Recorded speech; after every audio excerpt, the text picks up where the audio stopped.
Oi, tudo bem? Meu nome é Gustavo, eu sou plantonista aqui do Poliedro e eu vou fazer uma questão da FAMERP hoje, questão da FAMERP 2021, é a questão 64. Daí essa questão é uma questão sobre MHS, né? E, e ele explica que a questão explica tipo o seguinte: uma mola ideal tem suas extremidades, uma mola ideal tem uma de suas extremidades presa em uma parede e uma outra conectada a um bloco, ambos colocados em uma superfície horizontal, né? Com a mola em seu comprimento natural, ou seja, na figura 1, né?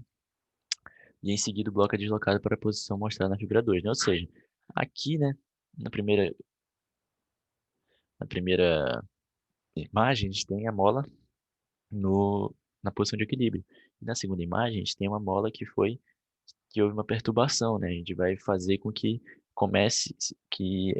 inicie-se um movimento de oscilatório, né? Um movimento oscilatório, que é conhecido como MHS, né? No instante t0, o bloco ainda na posição mostrada na figura 2, né? Ou seja, em t igual a zero, o nosso carinha está aqui ainda, né? Então o movimento vai começar a partir desse instante aqui, né? É, e daí, abandonado a partir de pose, passa a se deslocar no movimento harmônico simples com frequência igual a 20 Hz, né? Então a gente já sabe frequência e, consequentemente, a frequência angular, né? A equação que descreve esse movimento, né? No referencial do eixo x em função do tempo em unidades do sistema internacional é. Então vamos lá, vamos primeiro explicar o que acontece aqui, né? Só para a gente se localizar, né? Eu creio que essa seja a maior dúvida, né? A gente vai ter um movimento seguinte, né? Tipo, vou pegar aqui, vou pegar uma bolinha mesmo. Tem uma bolinha, aí eu tenho aqui a minha mola, né? Aí essa bolinha, inicialmente, ela tá na posição de equilíbrio dela, né? Tá em paz aqui, tranquilamente. Daí o que que vai ocorrer? Eu vou deslocar essa molinha de tal forma que eu modifique a deformação da mola, né? Eu poderia modificar ela, sei lá, empurrando para lá, né? Para cá, né? Ou poderia esticar para cá, né? De qualquer forma, eu ia ter uma perturbação que faria com que meu movimento fosse oscilatório, né? Então, se eu deslocar ele para cá, de um x, né? Que é equivalente de deslocar um x para lá, né? Pelo menos idealmente, né? O que vai ocorrer, né? Eu desloquei de um x aqui, né? Essa aqui é a minha nova posição, né? Se eu desloquei, sei lá, melhor, eu desloquei de um asão. Então aqui é a minha posição de equilíbrio, né? Então esse ponto aqui vai ser o ponto, se esse deslocamento aqui foi de asão, né? Esse meu ponto aqui vai ser asão mais x, né? Pode ser, mais x0. Esse meu movimento, ele vai ocorrer, né? Sempre com a amplitude de asão, né? Ou seja, ele vai andar asão para cá também, né? Daí, aqui vai ficar, esse aqui vai ser, se aqui é x0, aqui vai ser x0 menos asão. Tudo bem? É, daí vai ocorrer o seguinte, que esses são os pontos de máximo e mínimo, né, do meu movimento, né? Só que esse movimento, né, se eu quiser saber uma informação sobre quando a minha bolinha estiver por aqui, ou quando ela estiver por aqui, como é que isso aí vai ser descrito, né? Então, a gente aproxima, né, esse movimento para um movimento oscilatório, né? Ou seja, um movimento que oscila bonitinho assim, né? Que são equações trigonométricas, como seno e cosseno, né? Então, o que que vai ocorrer? A minha equação vai ser o seguinte, ó, vai ser um x de t, né? De tal forma que eu vou oscilar em relação ao meu x0, que é o meu ponto o meu ponto de equilíbrio, né? E, e a parte oscilatória dela vai ser dada por um asão vezes uma equação trigonométrica, né? Seja seno ou cosseno.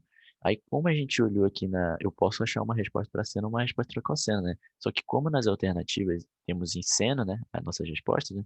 Então eu vou colocar aqui minha resposta sendo em seno. Eu poderia ser em cosseno também, porque a gente sabe muito bem que dá para a gente transitar do cosseno para o seno facilmente, né? Daí, dentro desse seno vai ter o seguinte, vai ter um ômega vezes t mais uma fase, né, que é o φ, né? Que é a fase do meu movimento, né? Tudo bem? Isso daqui eh, eu consigo tirar simplesmente do enunciado, né? A gente sabe que o x0, né, é o meu ponto de equilíbrio, né? E x0 é meu ponto de equilíbrio. Então, a gente sabe que o nosso ponto de equilíbrio está em 0,30, né? Então, a gente já sabe que isso aqui é 0,30. E a gente sabe que o nosso deslocamento, o azão, é um deslocamento em relação ao ponto de equilíbrio, né? Então, a gente sabe que a gente foi de 0,30 para 0,45. Então, ele andou de 0,15, né? Então, aqui, esse cara aqui é 0,15. Então, só do desenho a gente já conseguiu ver esses dois, né? E esse ômega aqui, né? O ômega a gente sabe muito bem que ele é 2π vezes a frequência de oscilação, né? Então, a frequência de oscilação é 20. Então, a gente já tem esse aqui também, né? E o θ vai ser o último que a gente vai achar, que vai ser por uma informação que ele vai me dar ainda. X de t vai ser, então, igual a 0,3 mais 0,15 vezes o seno de ômega, que vai ser 2πf, o f é 20, então vai ficar 2 vezes π vezes 20, que dá 40π, né? Vezes o tempo, mais o nosso φ, né?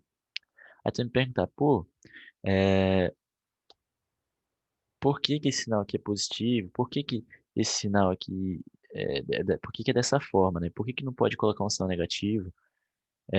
Por quê, né?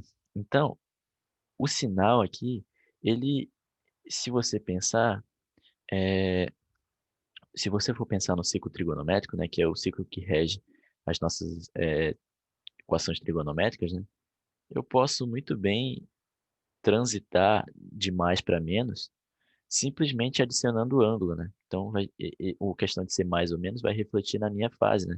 Imagina, eu estou no ângulo aqui de, sei lá, 45 graus. Aí eu tenho aqui o valor de raiz de 2 sobre 2, né? O meu valor do meu seno, né? Só que se eu somar 180 graus, eu vou cair aqui, né?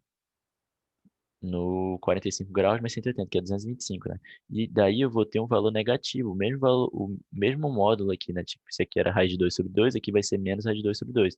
Então, simplesmente somando o ângulo, eu posso modificar o sinal do meu resultado, né? Então, eu coloco mais simplesmente porque foi o que apareceu no enunciado, né? Eu poderia colocar menos, o que ia modificar só a minha fase, né? Daí vem a parte final, né, que é a gente achar a fase, né? Ele fala o seguinte, que no tempo t igual a zero, o nosso bloco se encontra em 0,45, né? Que é na posição na figura 2, né? Então, vai ficar que 0,45 vai ser igual a 0,3 mais 0,15 vezes o seno. Aí eu vou trocar t por zero, né? Então vai ficar só o φ aqui, né? O θ, na verdade, né? E vou passar para cá, vai dar 0,15 igual a 0,15, na calma, né? Vezes o seno de θ, né? Daí, eu vou cortar aqui, vai dar 1, né? Então, seno de θ igual a 1, né? Qual é o θ que faz isso acontecer, né? O θ vai ser igual a π sobre 2, então. Então, eu tenho que a minha equação final vai ser x de t igual a 0,3 mais 0,15 vezes seno de 40π mais π sobre 2. É óbvio que, como são soluções trigonométricas, eu, eu só consegui achar essa solução aqui porque eu segui o enunciado e segui as alternativas. Eu poderia achar uma solução em cosseno, eu poderia achar uma solução em que isso aqui fosse negativo aqui dentro, eu poderia achar soluções que me conviessem, né? Então, eu obviamente utilizei o enunciado para me guiar, né? Tudo bem? Então, a gente ficaria com a letra B, né? Letra B. Questão, aplicação prática de MHS. Então, esse aqui é o nosso quadro final. E é isso aí. Qualquer dúvida é só mandar de novo. Até mais.